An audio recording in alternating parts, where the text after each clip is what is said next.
Hello, everybody. I'm your host, Russell Hill of WTF, and that's What the FixedOPS podcast. And I'm joined today by. Hello, everyone. I'm Charity, the co-host for you today, and we have invited Chris Craig, the FixedOPS content writer for RockED, to visit with us today. Hello, Chris. Welcome. Hello, Russell. Hello, Charity. Thank you so much for having me on. Excited to have this conversation. It's always a pleasure. Yeah, one of the reasons I reached out to Chris to come on is I heard him on Dave Foy's FixedOPS Mastermind, and I was really impressed. And it takes a lot to impress me, and I think all of you will be equally impressed when you listen to the whole thing or the shorts or whatever it is. It's going to be very educational, and he's very well versed and knows he's very good at what he does. So we're really happy to be able to introduce him to you today. So, Charity? Yeah. Well, Chris, tell us a little bit about your background, who you are, and how you got into writing training content for fixed operations. Sure, absolutely. And thank you, Russell. Absolutely flattered, by the way. My background is extensively through the automotive industry. I've been a technician. I've been a service advisor in 4 different dealerships. I've worked in parts retail. So I've got a lot of different flavors of experience out there. But once I became a service advisor, it was, the third thing I did after parts retail and being a technician. I realized that there is a rather large training gap for service advisors out there. For example, I worked in 4 dealerships. I was never quite properly onboarded. I was never really trained on the role by any of the managers or anything. I had pointers here and there, but it was nothing as comprehensive as you would expect for somebody that touches literally everything in the fixed operations. Everything flows through this one person: technicians, customers, parts, managers, phone calls, emails, you name it. It's the intersection of everything that is fixed operations in the dealer world, or even in an independent shop, for example. And I wanted to really do something about that. And I started that journey through social media. I just started making posts. People started asking questions. It kind of took off. I went from 0 followers to 117,000 subscribers across all platforms: TikTok, YouTube, and now LinkedIn. And it's been a really beautiful community. It's helped a lot of people. I love receiving the DMs and the emails and the comments like, hey, this is super helpful. I've never realized this is how this is supposed to work. Now as a service advisor, I can do X, Y, and Z. And it's just been a really fun hobby. It's really not work for me. I enjoy making content for everybody on social media, and it's a great community. I've made wonderful friends. Well, while I was doing that, a couple of years back, RockED actually found me on social media. They brought me in just to do a couple of videos, just to do a little bit of content with them, and that worked out. And they had me come back again, and that worked out. And then they had me come on for a year, just a contracted 1099er, create content for a year. And that went so well that they actually hired me as their fixed operations content owner, writer, the person that creates all of their core brand agnostic, core fixed operations content. So not really anything tied to a specific brand, but generally, what are brakes? How do I sell them? What are tires? How do I sell them? Customer service, what is that? What is time management? All these basic skills that you need to have as a service advisor and a service manager. We also have content launching for technicians very soon, which is I'm very, very excited about. And just providing that brand agnostic information in a micro-learning format on the RockED platform, modern way of learning. Everybody's on TikTok, everyone's on YouTube Shorts, everyone's on Instagram Reels. Why not be on the RockED platform watching 1 to 3 minute videos with very actionable lessons that you can take from your lunch break, go right back into the service lane and apply right that day and actually achieve success right away. Wow. Am I doing a good job? Yeah. I love it. And so, obviously we're in the business, and even though this is WTF, it's not necessarily even all about fixed operations. Sure. Automotive, of course, we specialize in this part of it because that's the field we're in. But nobody has time, Chris. I talk to service manager. Somebody called in sick, hiring advisors, firing technicians, hiring, training, coaching, mentoring. I think training gets overused, okay? Because you can train, coaching and mentoring, understanding their why, getting them excited about what they're doing so they dig in. Because if not, it's just a constant barrage, a constant turnover. I don't have time for this. I don't have time for that. Not that those things aren't important, but I think even some of those people who are in charge don't know how to properly coach, mentor, and educate and continue education with the men and women that are out there right now. And they're hungry. but they're getting no attention. What makes you so different? Yeah. On one area, I can just level with everybody. They watched my content when I was a service advisor in the dealership. They saw me in the polo shirt. They saw me doing the job. So I think there's a relatable aspect to it. I never was a service manager or service director, so I never achieved that level. So they really associate me as just another service advisor. It's done the job and saw the pitfalls. It's all documented on social media. I have plenty of posts out there of like things I ran into as an advisor, plenty of stories that I tell on social media all the time. But you touched on something there, Russell. I mean, everybody, even if they think they don't have time, has an innate drive right here that they want to really do better. They want to become better. They want to learn. They want to grow. Even if they're not showing it right now, even if their life isn't going in that direction, there's that thing in the back of your mind that's like, I should be doing something. I should be doing something better. What I've found in the automotive industry is that in a lot of cases, that innate drive is within everybody that's on the service drive, for example, but they just don't have the route facilitated for them to grow as a professional. It's not All really right. coming from the manager. It's not really coming from the OEMs right now. I mean, you get some OEM training, but it's training modules online. In-person training, you can do that if you have time. It's not always offered. But that's really what I think social media has been so powerful because people are tuning in during work, after work, during lunch, when they open their app. It's not just me, it's a lot of great content creators out there that are talking about the automotive industry, talking about their personal lessons, things they've run into. Watch out for this, try this next time you have a customer in front of you with X, Y, and Z. And it's just extremely, extremely helpful. And it's a community thing because then they can go to the comment section. They can start asking questions. What I've found with my wonderful community, because I can't keep up with all the comments anymore, that people will actually ask a question in the comment section. I don't even have to make a post anymore because somebody else in the community went in there and answered the question for me.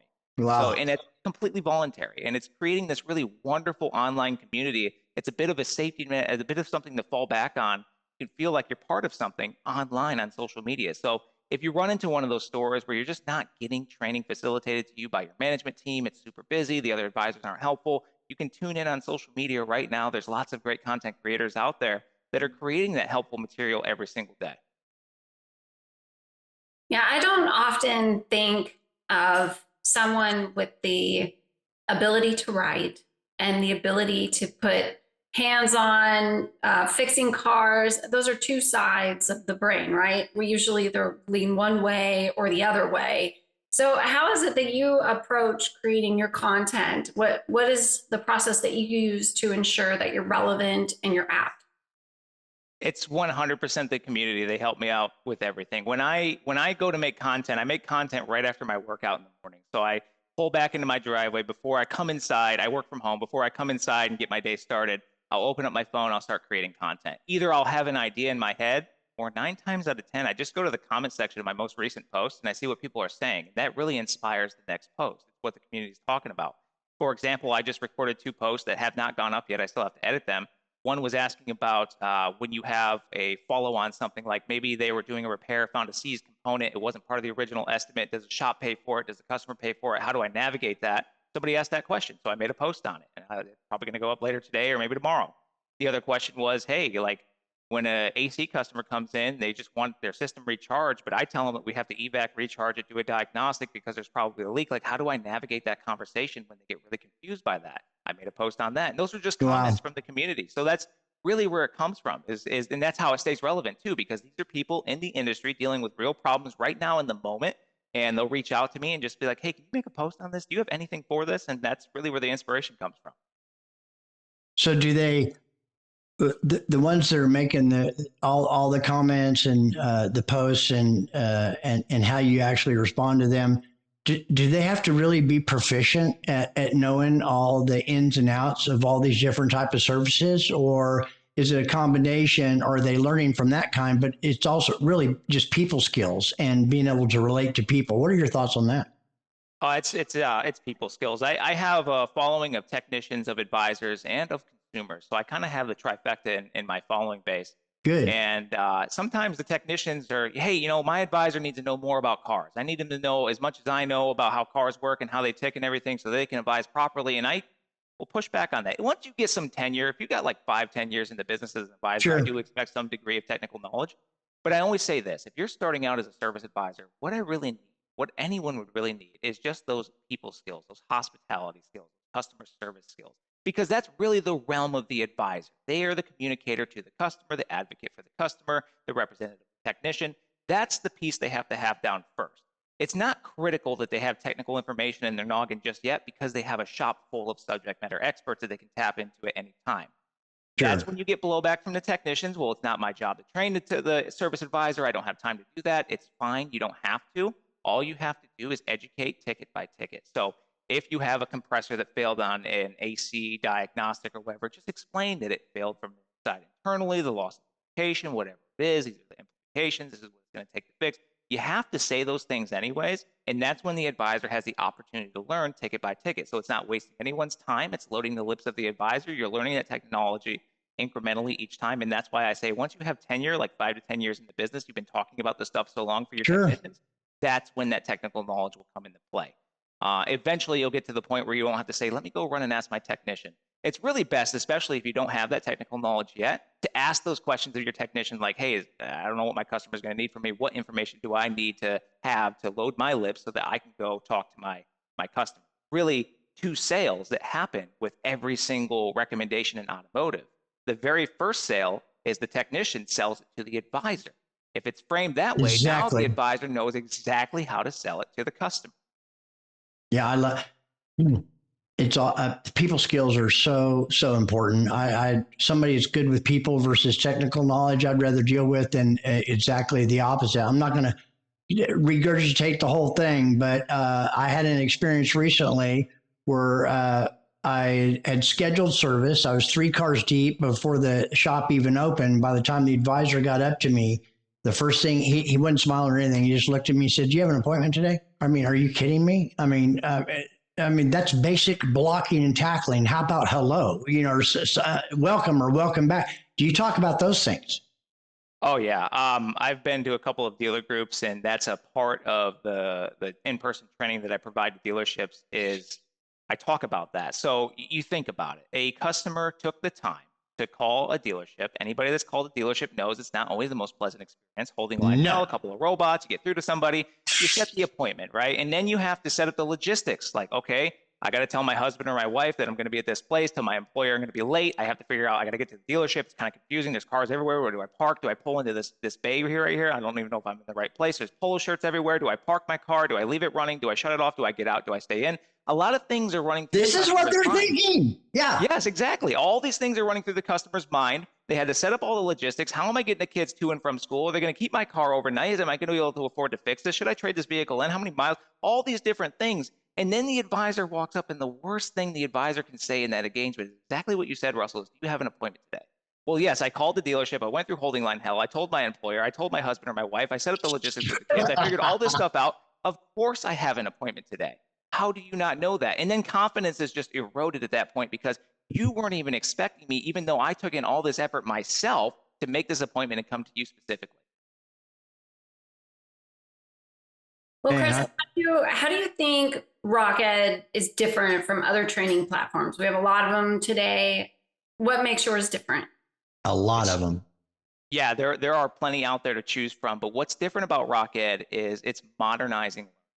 It's providing actionable best lessons from coaches from all over, everywhere. I mean, we pull in subject matter. The thing is, we're a mobile company. We all kind of work mobilely. So our headquarters is in Fort Lauderdale. We have another office space in Atlanta. I'm here in Central Tennessee. We got people in California. We got people over in Europe. We got people all over the place. So we can pull in subject matter experts from all over the industry, from everywhere. We're not confined to like a local zip code or anything like that. We can pull people in online on Zoom, and they can contribute to our content as subject matter experts, as talent, as co-writers and things like that. So we keep it super relevant that way, but we package these things that are being taught all the time in a way that modern learning is applied. So that's micro-learning. Everybody's on social media. They're consuming videos 1 to 3 minutes at a time, scrolling on TikTok, YouTube, and everywhere else. That's just how people are consuming content now. We took that format and we created learning curriculum based on that. So you take 10 minutes of your time a day, you watch 2 guides. We call our videos guides. 1 to 3 minutes for each one. You take like 10 minutes of your lunch break. You learn 2 actionable lessons. You can actually apply them right now. You walk right back into the service lane that afternoon and you apply those lessons. You master those lessons by the end of the day, and then you hop back into the app the next day and continue on. It's also gamified. So I get points every time I complete a learning curriculum. Like, for example, if I complete one guide, I get 20 stars. If I complete 2 guides, I get 20 stars.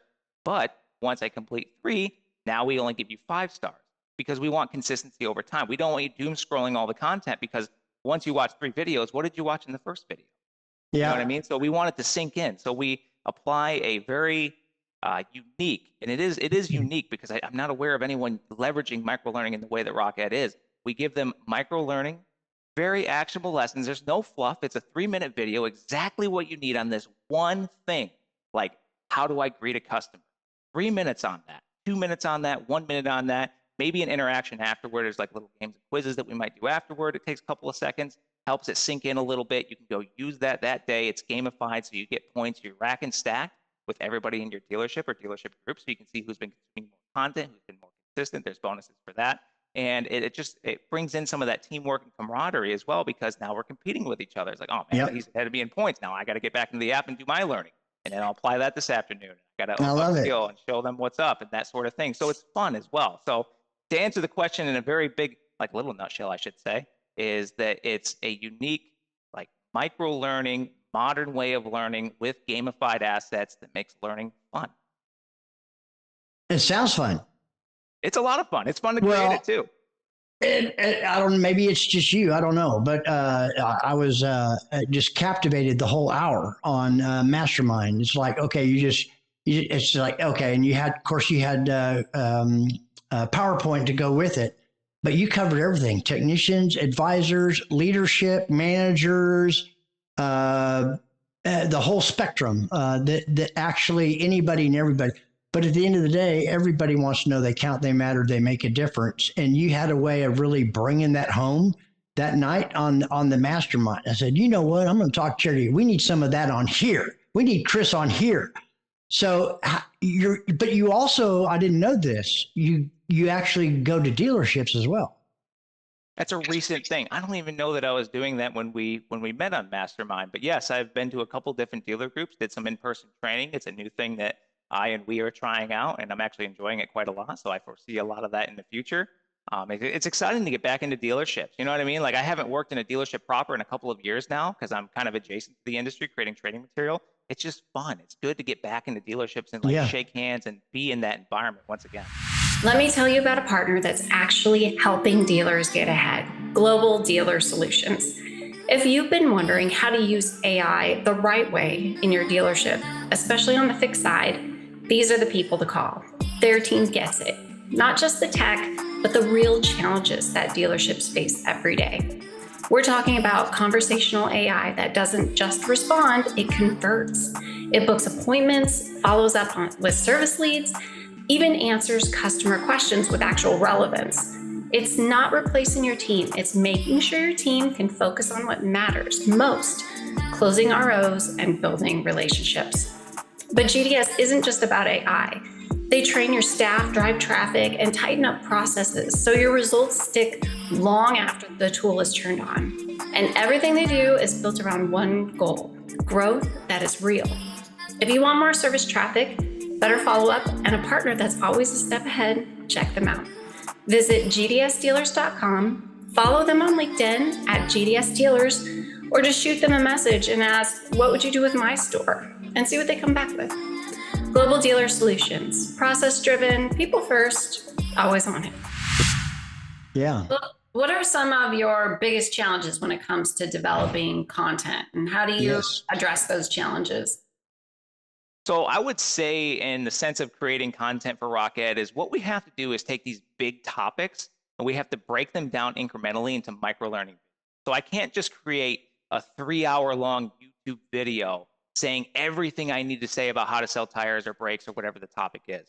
So I would say the challenging part is taking this big topic, identifying the key most important things, the must-have things to be successful within that topic, and then breaking that down into micro-learning, and then kind of cutting the chaff off from there. So making sure that we have exactly what we need, we're not leaving anything out that we need, and we're also not adding in anything that we don't need. So it's really taking these big topics and all these great lessons, identifying the key parts of those lessons, and then utilizing that as our curriculum. You kind of picture a funnel. Brakes are going into the funnel, but as we whittle it down to the very little spout at the bottom, the key most important things, and making sure that we identify those, especially as somebody that's not in dealerships every day nowadays. That's how we have to lean on Sure. our subject matter experts and stuff like that. That's kind of the hard part there, because I just want to create content. And sometimes it's like I could make 120 videos on this particular topic, but I need to whittle it down to like 12 or 24 or 32. And sometimes that's the hard part, is just identifying exactly which videos we need to create and which ones we need to leave. I can Well, imagine. yeah, you didn't start out that way, but that's yeah. I mean, it's obviously evolved, and so you're doing a little bit of travel now. You weren't before. Do you have a family, and are they supportive of you? So yes, I do have a family. I have a wife and a soon-to-be 9-month-old daughter. All So right. traveling is a little difficult for us, because my wife and I actually met in Tennessee. She moved here, I moved here. We moved here by ourselves within a week of each other. We actually met on a service lane. We started working in the same dealership within a week of each Wow. other. HR loved us. So started dating, got married and everything, but we're on an island here. We don't have any family around us. So the traveling piece has been a little bit difficult, but we don't foresee it changing anywhere in the future. Wife is totally supportive. I mean, she's taking on little baby Rory 100% when I'm not around, and she doesn't really have any help around, but we're fixing that soon, because at the end of June, we're actually moving from Central Tennessee to Myrtle Beach to be closer to family. That's where my mother and father-in-law live, so that we'll have some support for Beautiful. Beautiful. Myrtle Beach is not a bad place either, is it? No, it's not. It's not. I mean, I'm from the Northeast. I'm from a small town, graduated high school with like 42 kids in the middle of like Dang. frozen cold nowhere. So growing up next to a beach will be interesting for my daughter, because it's not anything I've ever experienced. I mean, I was 18 the first time I saw it.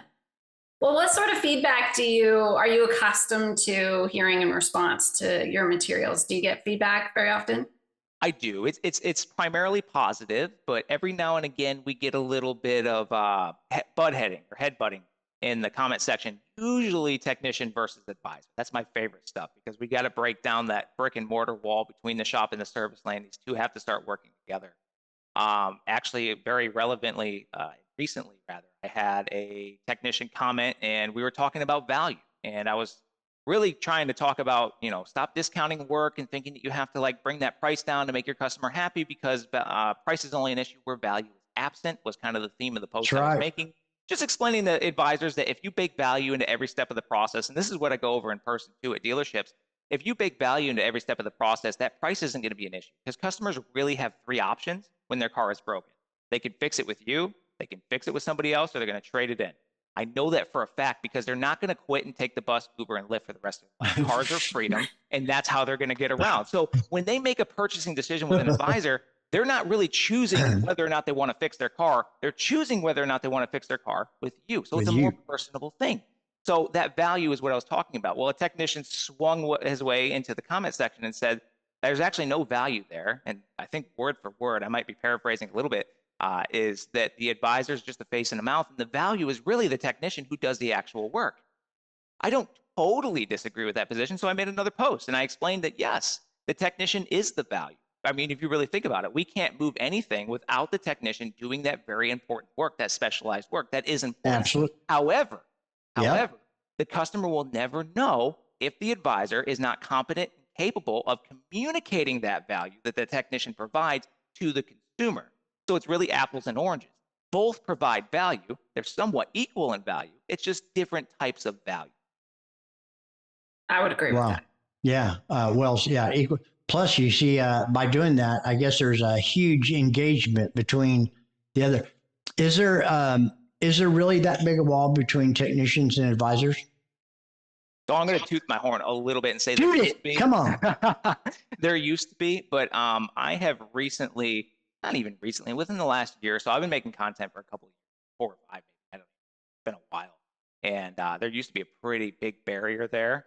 But I can say, at least on social media, I've had lots and lots of technicians comment, reach out, DM, email, whatever it is, and just say thank you, because they're starting to see the value in that service advisor role. Before, they just saw it as somebody that constantly messed everything up, didn't flag their time, didn't sell their diagnostics, gave their stuff away. That's how they kind of saw it beforehand. But once I started kind of like, because there's really a lot of technician content creators out there, there's really only a service advisor creator out there that I'm aware of. It's me. There's a few others that kind of come in and out, but it's not. It's okay. I would love to see them become more consistent, but there's not too many Sure. service advisor content creators out there.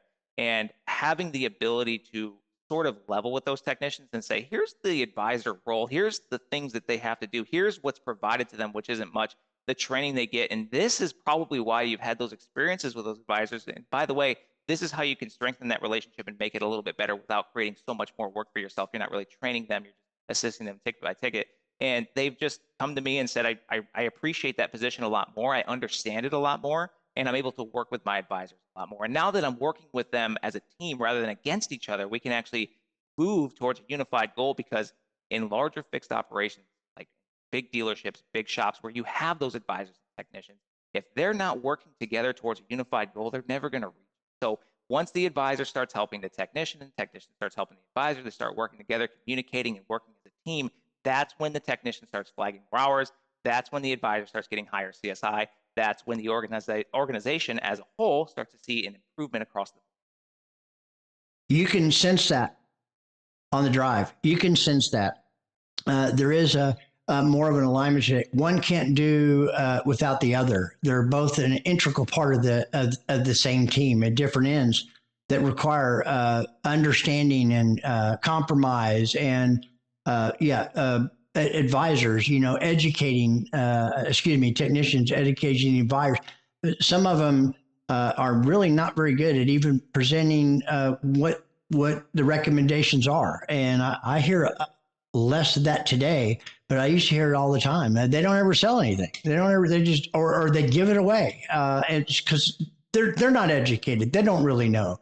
Boy, I'll tell you what, all that really matters in all of this is one thing, and that's the customer. And the customer can sense that when they're in there. And if you start out like you did with me with, do you have an appointment? I mean, it's tough to overcome that one. And I don't even want to tell you what happened after that, but it was pathetic. It was pathetic. I mean, it was no, it's pathetic. Well, go ahead, respond, Chris. No, I was just going to say that the thing is still, even with RockED, I mean, we're making some big strides, but there's still plenty of advisors out there that need some help, right? They need some training and assistance. What I have found is that often it is the case that the advisor is struggling to sell work because sometimes they don't even try because they just don't feel like getting that today.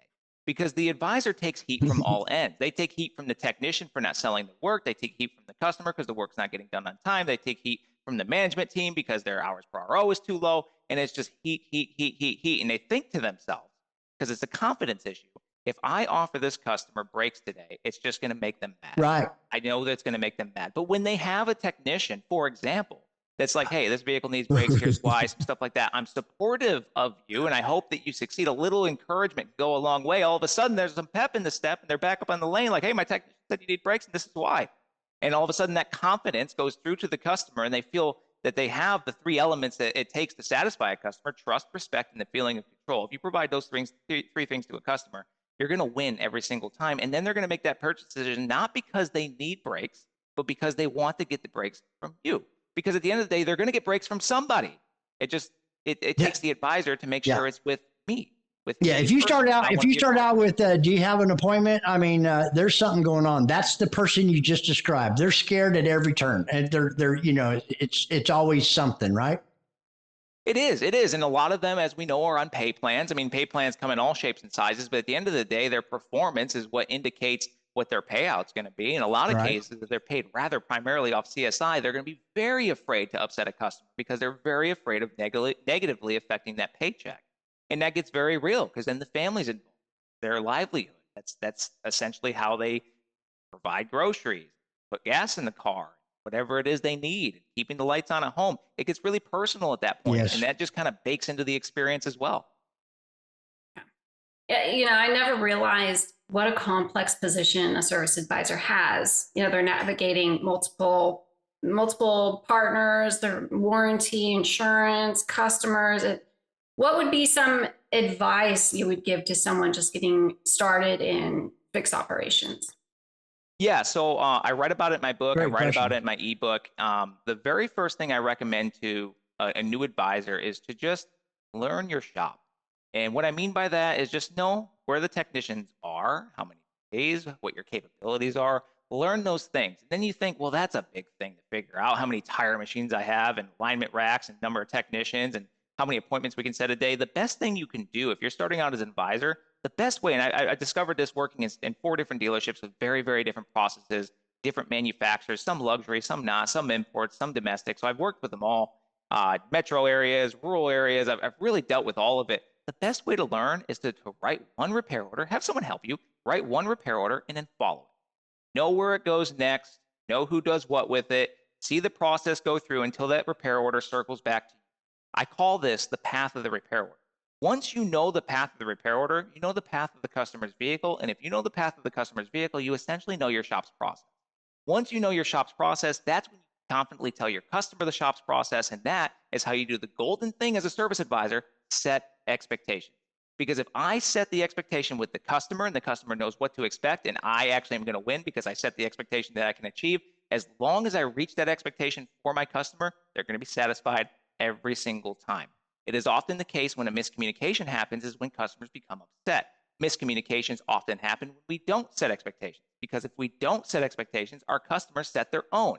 And the trick here is they don't tell us what expectation they set. So not only is it probably going to be unrealistic, but we're not going to know about it. Yeah. So we're never going to be able to achieve it. So you got to set expectations. And to do that, you got to learn your shop's process. To learn your shop's process, you got to write one repair order and follow it through the shop. And that's how you learn. It's so easy. It sounds, it is great. It's like if they do that, then they can understand that journey and that RO, and they know exactly how to set up the right expectations with the customer. It is easy. It's just in a lot of cases, no one's telling them this. No one's giving them that advice. I mean, that's really why I got started on social media. That's why I'm teamed up with RockED. That's why I wrote my book. That's why I do the things I do, because it really is, in some senses, that simple and easy. That step right there can do so much for an advisor. It's just in a lot of cases, they're not being told that. You know, I saw a statistic recently. It's from the J&A Group. As of 2019, they updated this data in 2023. And what they actually found is that the annual turnover rate every 12 months for service advisors is 49%. So you walk into a dealership and you look around, half of the people won't be there in a year. How do you develop a relationship with somebody that's only sticking around 12 months at a time? You don't. I mean, well, not long term anyway. No, and you know, the turnover, the hardest part of turnover, I mean, the retention like danger zone is that first 6 to 12 months. That's where people are going to stick or stay or leave or go or whatever it's going to be. And we're losing them in droves during that period of time because they're getting into these dealerships or these shops or wherever they're working. They're being overwhelmed trying to figure out how to do their job, absent any kind of support from, in some cases, management or training or stuff like that. They're really thrown to the wolves. And then only the ones with the thickest skin stay around. They all learn how to do their job, but in their own special way. So they can't really help each other, because I use an Excel spreadsheet to track my work. That person uses a Google Sheet. That one's old school and has a clipboard and a piece of paper. And that one's just got sticky notes everywhere. They all do the job differently, but it's working for them because they haven't been trained in a unified way. So they can't be a cohesive team anymore, which means they can't help each other with their tickets. Maybe I only have 15 tickets, but you got 42. I could actually help you out a little bit. And we share gross profit in our percentage, maybe on our pay plan, but I can't really help that person because I don't know how they do the job for them. So it's hard to step into somebody else's office and actually help them with their tickets, maybe when they're on lunch. So a lot of advisors don't take lunch anymore because nobody knows how to work my tickets, or they are afraid to take time off. We work long hours in automotive. Me, I'm an Army reservist, so I had to take some time off for military training. I come back and it'd just be like everything exploded, my stapler's missing. You know what I mean? So stuff like that would always be happening. So it's really important to get advisors on the same page by giving them these little nuggets of advice that they can all follow to learn their processes. And then eventually one day, this is higher level stuff, they start to work better together from advisor to advisor. Then they're a unified front. And then when a customer pulls in, they know they have an appointment because they all know that this customer has an appointment, even if it's not my appointment. And then they feel like these people, this team has it together. I'm going to select them for my vehicle service needs because I trust them. They respected my time by researching my appointment. For example, Russell, that was a disrespect of your time because you took the time to choose them, make an appointment, pull in, find the right place. And they disrespected that time by saying, you have an appointment today. So respect is really a time thing. It's a finite resource we never get back. So respecting that goes a long way. And I provide you the feeling of control. How do I do that? By providing options, right? Wow. We can do this, or we can do this. I don't give you control, but I give you the feeling of control. I'm still in control, but it's like a choose your own adventure as a customer. You like to do A, B, or C. And that's really how you provide them that feeling of control. If you give them that trust, respect, and the feeling of control, that customer is going to choose everything. every single time. We've talked a lot about advisors and technicians, and I know those things that you're talking about with that turnover. But now, what do you do for leaders and managers? Because they're different, but the speed of the pack is set by the leader. Yeah. So this statistic of 49 advisors turning over annual year after year is a leadership problem. It's a leadership problem to solve. The reason why I know that is there's a stark difference between a manager and a leader. A manager is everything you can put on a spreadsheet. If it's a percentage, a number, an average, it goes on a spreadsheet. You manage those numbers. And we need those people to do those Sure. things. We need them to track gross profit and appointments and all these different things, effective labor rate, attendance. That's stuff we got to do. But what you can't track tangibly on a spreadsheet because you really can't apply a number to it is people. And that is the domain of a leader. Why is it the domain of a leader? Because we have two types of leaders in this. Those in the position of leadership and then those who lead. We've all worked in those places where there's a manager that we don't go to for our problems, but we go to this other coworker because that coworker made the decision to help the people to the left of them and the right of them. They choose to lead absent of the title position because leadership is actually an action, has nothing to do with the title. So when people choose that leader, that's how a leader is actually born. So people and leader go together hand in hand. It's a very synonymous thing. If we're losing people 49% year after year after year, that tells me that we have an absence of leadership because leaders inspire people. There's training leaders, people get people to work together. I like the analogy. I think Simon Sinek wrote it in his book, actually. Start with why of the cathedral. So there's two brick Did you layers. say why? Start with why. Okay, yeah, right. Yeah. No, great book. So there's two brick layers side by side. They're both buildings, right? Same weather, same conditions, same everything. Well, you ask each one how they like their job. One says, it pays the bills and the hours are okay. Whatever, I'm playing. The other one says, I love my job. I love the people I work with. And did you know that I'm building a cathedral here? Like when we're done with this is going to be a massive, beautiful cathedral. The windows are going to go over here. He knows what he's doing. The difference between the two is one just likes the job and the hours. And if he finds another job with more pay or better hours, he's probably going to shift over to there. But the other one had a great leader that told him the purpose, the intent, the why behind the bricklaying itself. We're building a cathedral. And if he gets offered another job that has better pay, better hours, he's probably going to say, you know what? No, I want to stick with this team because we have a goal. We're going to build this cathedral and I want to see it through and I want to be a part of this. So I'm going to stick here with this team. And that's really how retention is when you have a solid leader, that retention remains. So really, we have an issue in the automotive industry. I always say this. We crave good leadership here. We have lots of great managers. They stick to the gross profit. Their spreadsheets are updated. They know X, Y, and Z. But what we lack is the leadership side. There's not a lot of development for leaderships in the industry right now. I come from a military background. I'm a captain in the Army Reserve. I've been in the reserve for 12 years now. I have command time. I commanded a unit with an end strength of 141 soldiers, $13.9 million of equipment. Well, thank you for your service. Thank you. It's really my pleasure. I actually truly enjoy it. But I learned a lot of leadership lessons in there. And a big thing about being in the military, and it's drilled in your mind day one in basic training, is how to be a leader. And I thought that was bizarre. Like, I'm just a private. I'm supposed to learn how to take orders. Like, no, you need to learn how to be a leader. Why is that? Well, not because you're going to be all giving orders simultaneously, but because the characteristics of a leader are ones you ought to have. Things like personal courage, things like integrity, things like honesty, things like respect. Those different qualities that are baked into a leader will help you become that leader one day. So if you're working on yourself with leadership skills and qualities, at the end of the day, we're actually all leaders, if not nothing else but by example. If I get hired into a shop and the manager says, our culture is this and our values are that, but on my first day, really it's the people that are going to tell me what the real culture is and the real values here. And That's right. Good. So if those people have those leadership qualities baked into them, one, new hires are going to have a better experience and become more conformed to a better goal set, for example. But also one day when that person does get chosen for that manager position, for that director position, for that foreman position, it's going to be a very easy translation into a position of leadership because they've been being a leader all along just by the intrinsic values that you need to incorporate into your character to be a good leader. That's right. If we get those leaders, that's how we fix that turnaround issue or that turnover issue, and we can actually start retaining more service advisors, for example. You know it too. You and everywhere else. Yeah, you know it when you're around leaders. They listen to you. They inspire you. They help you identify what's important and how to achieve that. And on and on and on. And they serve. They lift other people up around them and help them go to the next level without threats, etc. And of course, you need the managers too. Someone needs to light a fire under them. Someone needs to make sure all the numbers are right. Yeah, it's true. So you do that as well.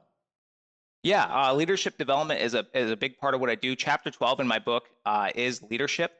So chapter 11 is mindset, just getting the mindset right. And then chapter 12 is just pages upon pages of leadership lessons that I've learned both from my civilian life and my military life. And I think that's very, very important. I end it with chapter 12 because one day, part of becoming a better service professional, the title of my book, is one day we're going to be people that are in leadership. We are going to take the mantle of the leaders of this industry and we are going to bring up the next generation. And that's the continuation of the automotive industry. And that's the very critical piece is that tomorrow's automotive industry has to be prepared for. Has to be. Absolutely. Yeah. Leadership is so critically important. And I would like to just share that one of the major problems that I see with leaders out there today is the delegation problem. So really there's two things a leader has. They have responsibility and authority. They're responsible for everything in their department. And they also have the authority to do everything in their department. All the new hires or all the people that have been working there don't have any of those things yet. So as a leader, I have to delegate stuff. Often it's the case that leaders hang on to the authority because it's power and it feels really good.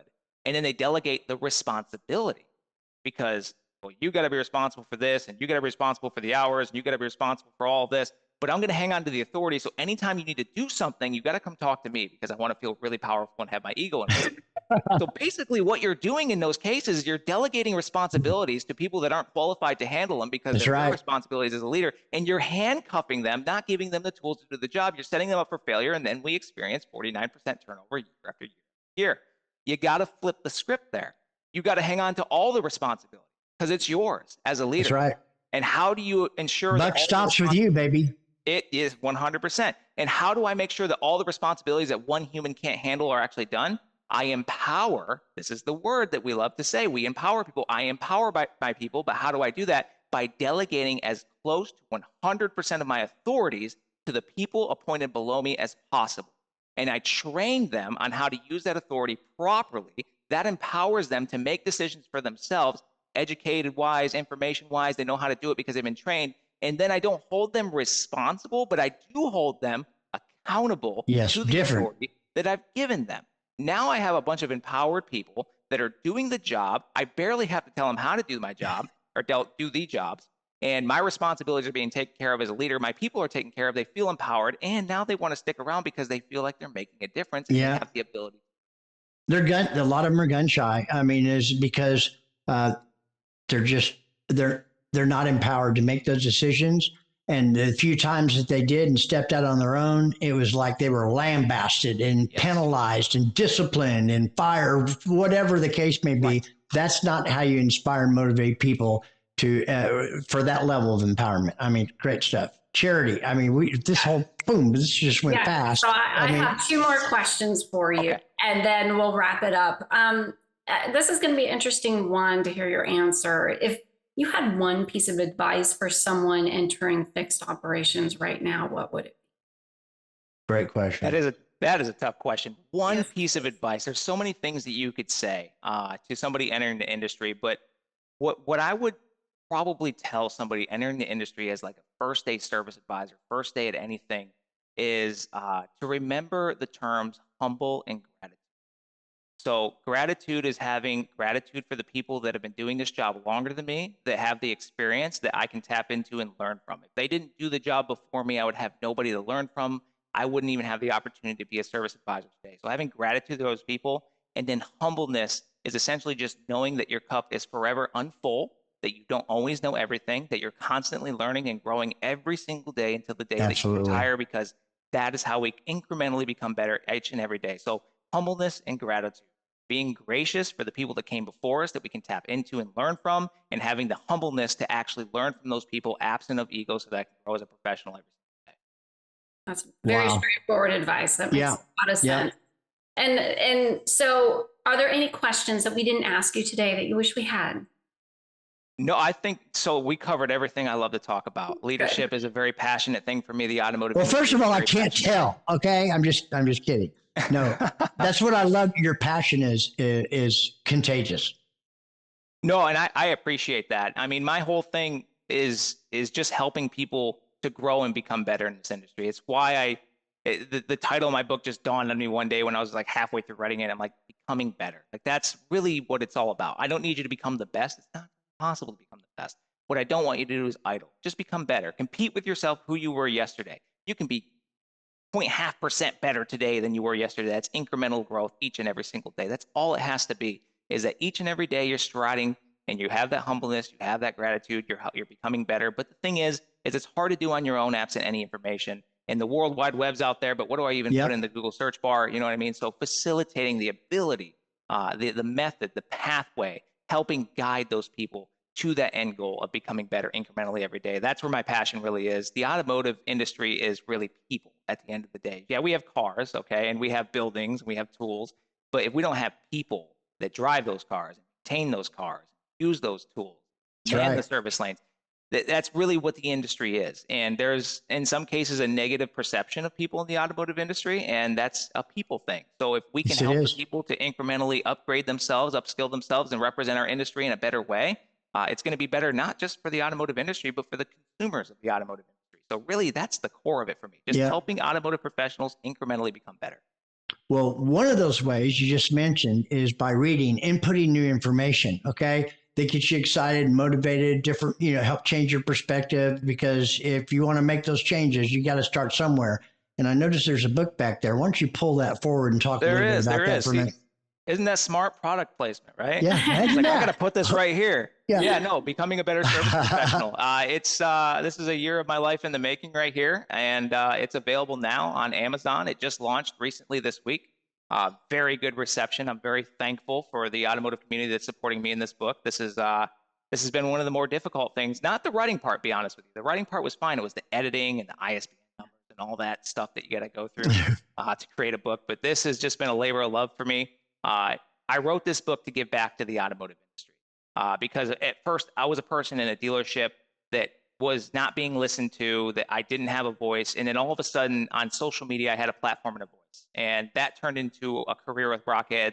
That turned into showing up on podcasts with Russell and Charity, for example, and other great people. And it was just monumentally life-changing for me. And I wanted to give back to the industry. And this is just how I am able to do it, by creating something like this that somebody can take and enjoy and read and find a path to become a better service professional. I love it. Well, it sounds to me like there's many more lessons in there that would be applicable to anybody in any service-related industry. Just the basic, nuts and bolts and blocking and tackling, what it takes to develop and learn and move forward in anything you're doing, it sounds like. So how do they can find that book anywhere? It's on Amazon. Okay. So you can find it on Amazon. You just type "Becoming a Better Service Professional" into the search bar. It's going to come up. It's also linked in all of my social media bios. Find it basically anywhere. Okay, you said all that social media. So how do they get a hold of you, Chris? So on social media, you just type my name into the search bar, Chris Craig. That's who I am on TikTok. That's who I am on YouTube. And that's also who I am on LinkedIn.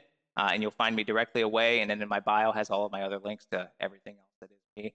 I have my email listed there, all of my information. You can totally reach me there every time I answer all my DMs, all my emails. So feel free to reach out anytime. Okay, well, all of you out there, there's no way you didn't get many nuggets from this. So I suggest you connect with him, look him up, buy his book on Amazon. Fascinating wealth of information.